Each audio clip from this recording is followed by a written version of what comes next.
Okay, so I am sitting down with Dr. Brock here at the University of Wyoming, and we are going to wonderfully be able to get some answers from her perspective on what it is like to be a professor, just in that sort of day-to-day kind of way. And then if we have time, we'll look at some of those background things. Okay. So let's just start off with something kind of fun. What do you like most about your job? Oh, that's a great question. So start off on a pleasant note. Yeah, that's good. I guess the thing I like most about it is it's just you're constantly learning. It's just fun because you're constantly learning new things, and I love that. Yeah, well, that is certainly something I'm looking forward to. Let's start off then after that with sort of a typical day in your job, like from beginning to end. What's that look like for you? Okay. Well, here's one of the things that's actually the good news. That most days vary, and that kind of makes it fun because you don't do the same things all the time. You're not in a set routine necessarily. But so I actually, that's another thing I love about the job. The job typically involves three main things: teaching, research, and service. And so what is constant is pretty much every day you do those things. So I'll give you we'll start with this week, for example. So on Sunday, on Saturday night, I graded papers until probably 1:30. Then because I have an online class. Then I woke up Sunday morning and I started grading papers again at 7. Worked on grading papers from 7 to probably 9:30 or 10. And then we have things we do, like in my personal life, like church and friends and blah, blah, blah. So I clean house, do laundry, did a lot of that stuff most of the day. I started Sunday night again at probably, I think it was about 7:30 or 8, and worked until about 12:30, and that was doing a variety of different things, it all falling pretty much within the category of teaching, research, service. Like I have a chapter due with some colleagues in Australia, so I spent time working on that, spent a little more time grading papers, doing email and whatever comes in that needs to be handled. So I would say days start on Sunday, and at least 7 to 9 hours of that day is work, sometimes more depending on how many deadlines there are and what has to be done. And then, social family stuff is kind of fit in between there. Now the good news is, and I think this is a really big deal, my husband and I both like to work. So it works for us because we both really enjoy what we do and we like spending a lot of time at it. If the person's in a situation where a partner doesn't like you to spend a lot of time working, then it makes it really hard, because this job it's not a 40-hour-a-week job. It's just no way. Then, so Monday morning, another responsibility here for this particular job is statewide engagement. So Dana and I left at 5 in the morning to go to Casper to work with the school, and we worked with the literacy leadership team at Southridge, which you know about because you help us with that work. Yeah. And we worked with them until about 11:15. Grabbed lunch at Dairy Queen, worked through lunch. Then we had a meeting with our Teton Literacy Center group, and Vicki ran it from here at Laramie, and then Dana and I zoomed in from Casper, and then our colleagues up in Jackson zoomed in. And then what we've done with them, and do you know about this project? Only tangentially. Yeah. So what we do with this project is they asked us to work with them, and that's the way we typically do the different schools and groups around the state who asked us to work with them. We co-construct what they want, and what they wanted was they wanted especially work on ESL literacy. Mm-hmm. And so what we did over the summer is we worked with other graduate students who helped put together literally dozens and dozens of articles in different categories pertaining to ESL literacy, and then they choose, and I say there are 3 leaders up there, 3 literacy leaders, and they and their teachers choose the articles they want to read, and then once a month we meet, we discuss the articles, and then the next day, which is today at 10:30, that's the leadership team, and we say, how did it go, what do we need to do differently, how are things working, and so forth. So that's another thing that we do. And just at that point, it seems like a good point to interject, most of what you look at research-wise, not all, but most, is qualitative in nature, right? Absolutely. Just to get your perspective on there. Yeah, and both qualitative and quantitative matter, but I tend to like qualitative work because usually the questions I have are best answered with those approaches. So that's the kind of work I like to do. That said, I totally respect quantitative and the people who can do that well, because that answers important questions too. Oh yeah, definitely just answers different questions, but Yeah. the kind of activities you were describing, more qualitative in nature for that.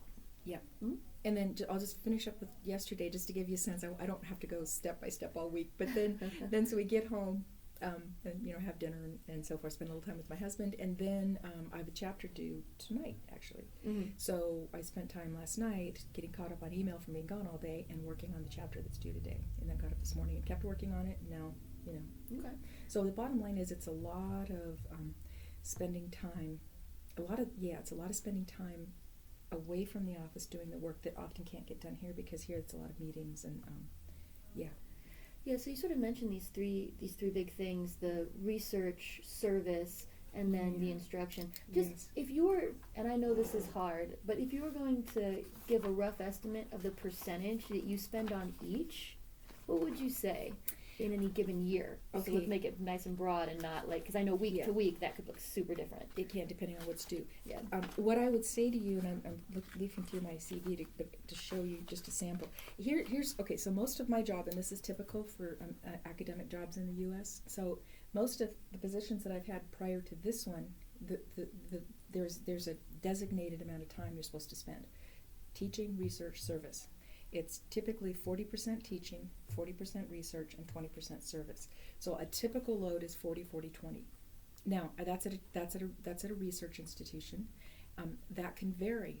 Some people have positions where there's less teaching and more research. Some people have, now this University of Wyoming, the typical load is 65% teaching, 25% research, and whatever's left over, which I think is 65 and 25.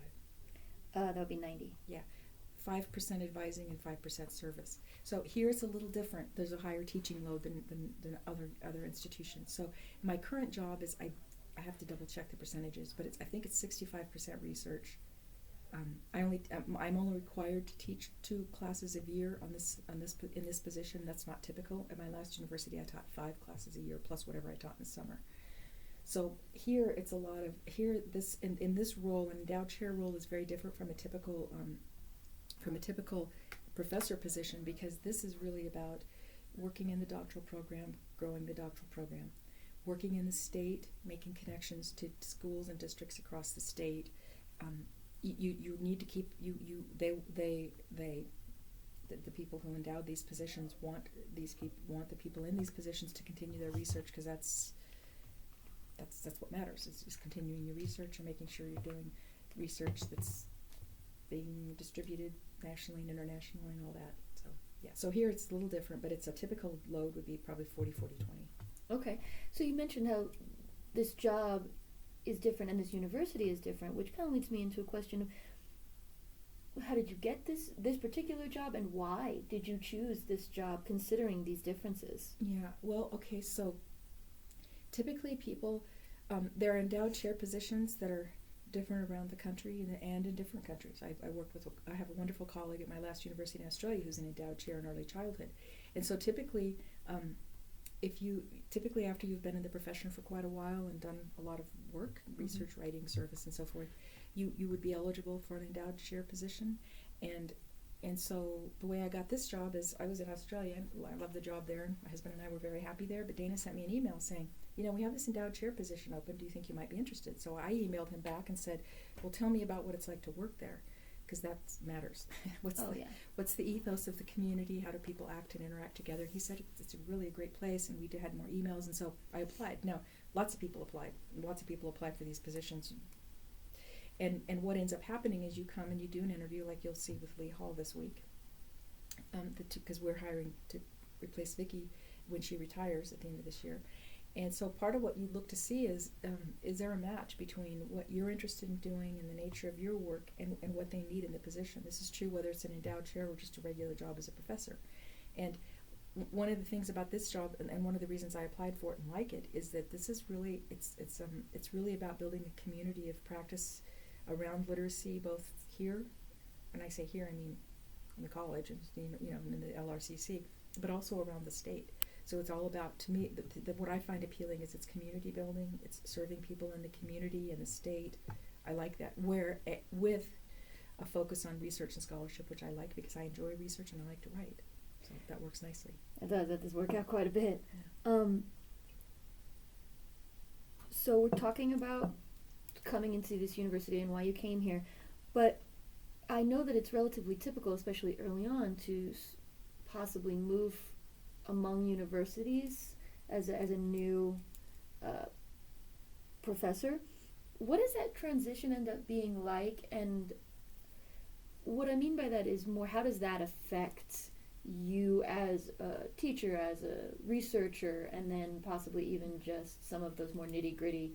How does it affect your life and all of its peripheries? Yeah, that's actually a good question. See, I mean, some people don't move. Some people get a position and they stay there, and that can be fairly common. That you find a position, and Vicki says this a lot, and I agree with Vicki wholeheartedly. It's really about where's the place where you are or want to be, and is it a good fit? I mean, is what you like to do with respect to teaching, research, and service, is that a good fit at the institution? And so, why do, some people, like I say, it's common for professors to get positions and stay there for a good chunk of their careers or most of their careers. Sometimes people move, and I suppose I can speak about some of my colleagues and why they have moved. I'll tell you why I did. My first job was at Texas Women's University. I loved that place, and I loved the people there, and we've continued to collaborate across my career. And they were beautiful mentors. It was a wonderful first job. The reason I left that position is because my mother had Alzheimer's and my parents lived in Oregon, and I wanted to be closer because I could only go home a couple times a year from Texas, and that's the longest. So by moving to the University of Nevada, Reno, I could drive home. It's only about a 7-hour drive, and I would drive home every month, every 5 to 6 weeks probably, as long as she was alive. So sometimes people leave for personal reasons. Sometimes it's professional if they have to switch. I stayed at the University of Nevada, Reno, 14 years, loved it there, and I'm still very close friends with a lot of my good colleagues. But I had been there 14 years, and I knew I had about 10 to 12 years before I wanted to retire. And so I said to my husband, I really feel like I could stay here and keep working here because I love it. We love the community. I love the people I worked with. But I said, I feel like it's time for a change. I want a professional change. And because a lot of the work that I've done has to do with diversity and working in international contexts, I said I would really like the chance to try to go somewhere else and see what it feels like to live and start in a new culture and so forth. And so the position in Australia came up, and we went there. And my husband he was a business executive, and he traveled to Australia a lot. He loved it. So he said, I think I would like it there. If I weren't going to live in the U.S., that'd be someplace I think I'd like to live. And so we went there, and we were really happy. Our intention was to stay there until I retired, but this position came open, and it's this is an amazing job. It's truly an amazing job, and a chance for a position as an endowed chair. That's really rare. And so I applied, and it turned out that it seemed like it was a fit. So it worked out. So sometimes I think people leave for personal reasons, and sometimes professionally, people want to change. And why is that beneficial? I mean, the benefits of going to Australia they were just profound. I learned an entire new curriculum. They have a national curriculum in literacy. I'm not saying I learned it real deeply, but I learned a lot in 2 years. I met colleagues who do different kinds of work than the people I'd been working with. And so I learned a lot about different it's all it's not like it's not all literacy, but there's a huge focus on critical literacy and systemic functional linguistics there, and that kind of plays out in all the work they do at all levels in Australia. So I learned a whole new way of thinking about literacy that was really powerful. I met people that will be colleagues for the rest of my life. We collaborate on projects. Whereas I had worked a lot with a lot of my U.S. friends and colleagues, now I feel like I've got a bigger network of colleagues to work with and collaborate with and learn from. Excellent. And learn with. Okay. So I really like that we talked sort of about the breadth of your experiences. You've been able to experience several different types of environments. And just to situate this question, I don't mean with changes within education, but what have you noticed as changes in this career as far as being a university professor? How has that changed while you have been in this environment? Does that question make sense? I think so. That's why I was trying to distinguish it. Not because education changes constantly Absolutely. as a field, but as a university employee, for lack of a better term? Yeah, that's actually a really good.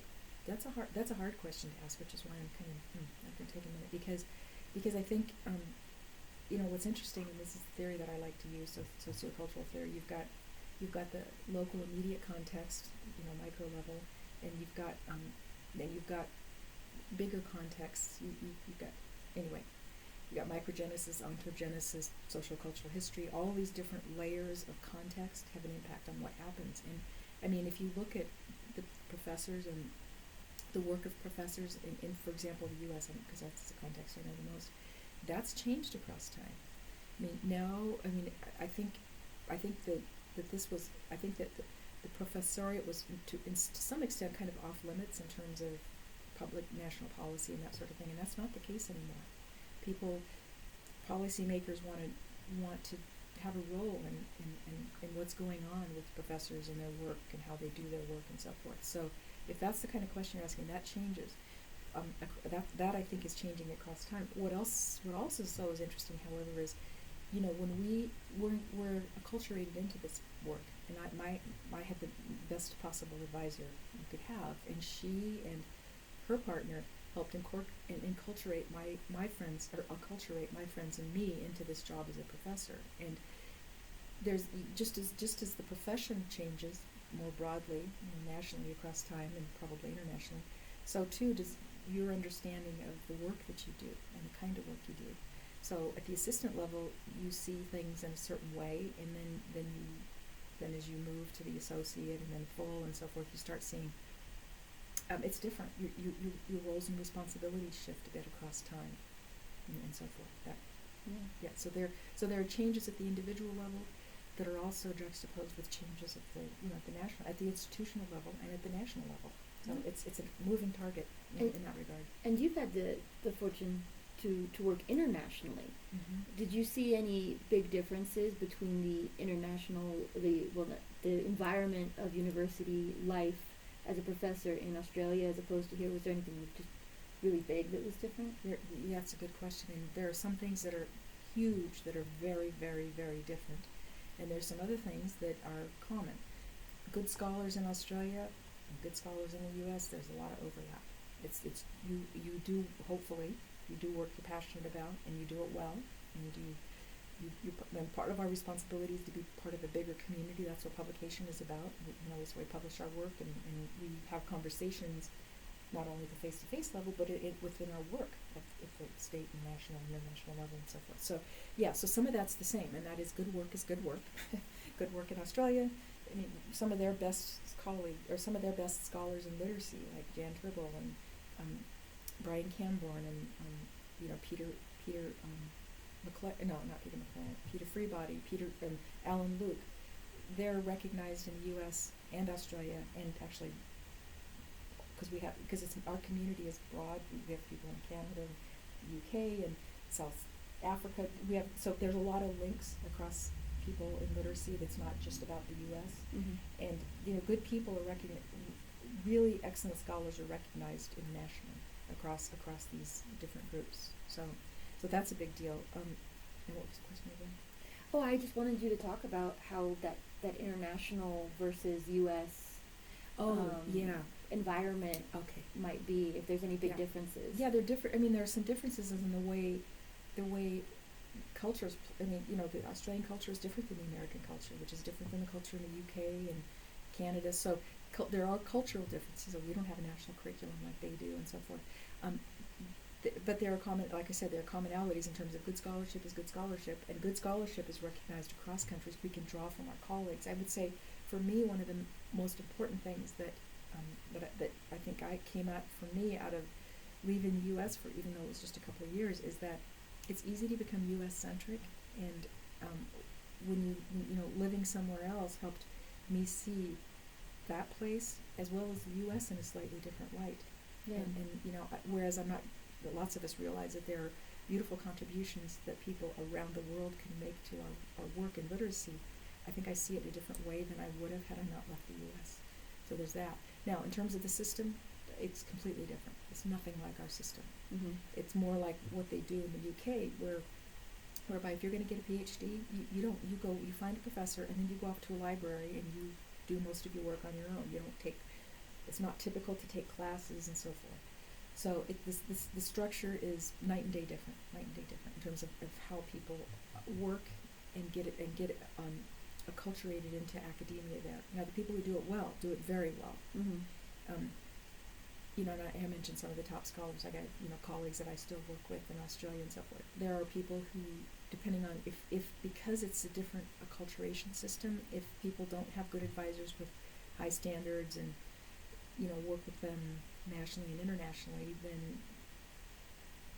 then it's a different kind of. I don't know if I'm saying this in a way that makes sense. I think I'm getting like perhaps a stronger connection to an apprenticeship model than we might have here, where it's one-on-one. Yeah, it's different. It's not stronger. It's different. Okay. I couldn't have had a stronger apprenticeship model than I had with my advisor. What's different is the structure. Yeah. Because okay. what's different is the structure. You don't take classes there. It's not typical. You just go off and learn things on your own. If anything, there's less structure in apprenticeship there, because here you take quantitative and qualitative classes. You learn a lot in that process. Mm-hmm. You take courses about literacy and seminars and so forth. They don't do that there. Mm-hmm. So it's really up to the individual, and some individuals come out with fairly broad, deep, powerful backgrounds, and other people may not as much. So it's just the structure is completely different. Okay. Yeah. I want to be respectful of your time, because I know that you have, as you pointed out, a million things to do. So I would like to just end on one last question, and that is a little bit forward-looking. Knowing how this academic world has changed over the past 10, 15 years or so, and knowing what our current climate is, without being too pessimistic given recent changes in our political system, what do you see happening necessarily in this academic world next 5 years? Like big broad strokes, do you see any change coming or anything on the horizon? I mean, something that comes to mind, for example, how technology is affecting us and that sort of thing. So, in education in general, I'm probably not. Other people know a lot more about that, because I tend to focus more narrowly in literacy. I meant the university setting. Oh, the university setting? Yeah, the not for education as we deliver it, but more as for education as we, as academics and scholars, receive it and participate in it. Truthfully, this is another thing that I think as in talking to scholars in Australia, there are some commonalities, I think, across the U.S. and Australia, and one of them is if you think about education as a big ocean liner, okay? So we have over 300 million people here, and we have cultural ways of doing things with respect to education. It's a huge ocean liner. Nothing changes on a dime. Things gradually can shift from here to there. One of the things that I noticed in Australia, there are only about 22 million people in that entire country, so half as many people as in California, for example. If they want to make changes, their ocean liner, I think, is a little smaller because they have less people, you see? And so changes still take a long time there, from talking to my colleagues in terms of they brought in a national curriculum. They made decisions about what the national curriculum will focus on. They have some very, I think, innovative. In some ways it feels like it's easy, and I could be wrong on this, but it feels to me like, as an outsider, like it might be easier to innovate because their ocean liner isn't as big and they don't have to, there are less people to put on board to make changes. So there are three major areas in their national curriculum, in addition to each of the content areas. And by the way, some of those are slightly different from us. But one of them is a focus on Indigenous education and scholarship and culture. And that's everybody in Australia focuses on that. There are three major areas. One is Indigenous, one is sustainability, and one is connections to Asia. And I just think that's really innovative. And even as, they just like us, they have conservatives, they have liberals who run the government. But those things don't change on a dime. Yeah. I mean, when they get a conservative government in, people might say, well, why are we focusing on Indigenous whatever? Why are we focused on what? All I'm saying is none of that stuff changes on a dime. They've got a national curriculum that was there. It's still there. And to some extent, the political mechanisms can make a difference. but it doesn't happen fast. It doesn't happen fast there, and I would like to argue it happens even slower here. So in terms of the next 5 years, I doubt we're going to see any major changes that haven't already been in the works across time, which is, holding professors accountable. Well, okay, I think we should be accountable. Post-tenure review, this is a positive thing. Yeah. Nobody should get a job for life, and even if they don't do it well, be able to keep it. We're servants of the public. We're paid by public funds. We have a responsibility to the public, in my opinion. So we should be reviewed. So that's an issue that, I think it's been around for most of my career. I mean, in Texas we had post-tenure review. That's a positive thing. So there are ways that I think, the public intervene in our work that are probably positive, and in terms of interventions in our work that aren't positive, I don't see anything changing too major. I could be wrong in the next 5 years, because it takes forever to move these big ocean lighters and put them in a different direction. Institutions are like that. And again, this is theoretical perspective that I think is important, and that is institutions try to regenerate themselves, and making change is not a fast, easy thing. Yeah, and I think your point that the larger the institution of any kind is, the harder it is, because like you said, you get more people on board before anything can happen. So I can get that, and I see that happening as well. So, all right, excellent. Thank you. I really appreciate this time you were able to spend with me, and I will follow up with you later, I'm sure, on some of these, just because you're my advisor, and that's what we do. That's what we do. So I appreciate it. May I have your CV? Thank you. And what I want to point out is I do my CV like my advisor taught me to do. Different people do them differently. One of the things you might want to do is collect different CVs and see how different people frame them. Mm-hmm. But you can look at do you have a copy of our endowed chair CVs? I don't know if I have a copy specifically. I think it might have been put on our literacy research page. Okay. Because it's useful to see. Usually, you put because you want people to be able to contact you right away. You put your positions, you put, some easy or educational background, and then professional experiences. And you'll see this divided like you would expect, because our jobs are teaching, research, and service. So you'll see research grants are a big deal. Now that's one change that I didn't talk about. Okay. When I started being a professor, you get grants, you don't get grants, not a big deal. Most institutions now want federal money. Mm-hmm. That's a very big difference. And one of the reasons is this university is different from a lot of universities in other states. Less and less state money goes into supporting the institution, and they've got to figure out ways to support themselves. Yes, whereas Wyoming is a land grant. Well, I was at a land grant at the University of Nevada, Reno, and the percentage of income that comes from the state to support it is very small. I mean, I want to say it was around 30%. I could be wrong. Now, in that situation, because I know the University of Wyoming is actually also guaranteed by the Constitution, it's set up within the Constitution of Wyoming. Was that true there as well? That's a good question. I don't remember. There are commonalities. You're right that there are commonalities across land grants, but I've gone to land grants. My PhD's from one, my undergrad degree, and my master's degree are all from land grants, and I've taught in land grants. Those vary. Yeah, so it makes me wonder if it's possibly because then this is in the Constitution that the University of Wyoming was established. There were 4 things established. One of them was the University of Wyoming. Yeah.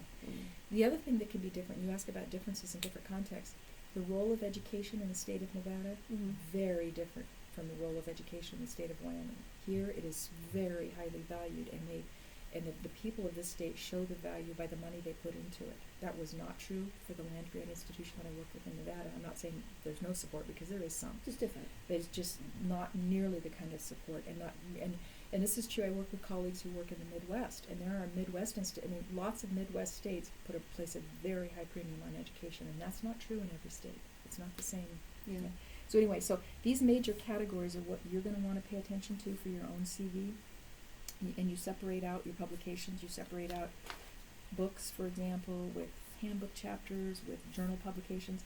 This is, to a large extent, this is the gold standard in the work we do. Mm-hmm. If you can publish journal articles in top-tier journals, and the reason. Always the hope.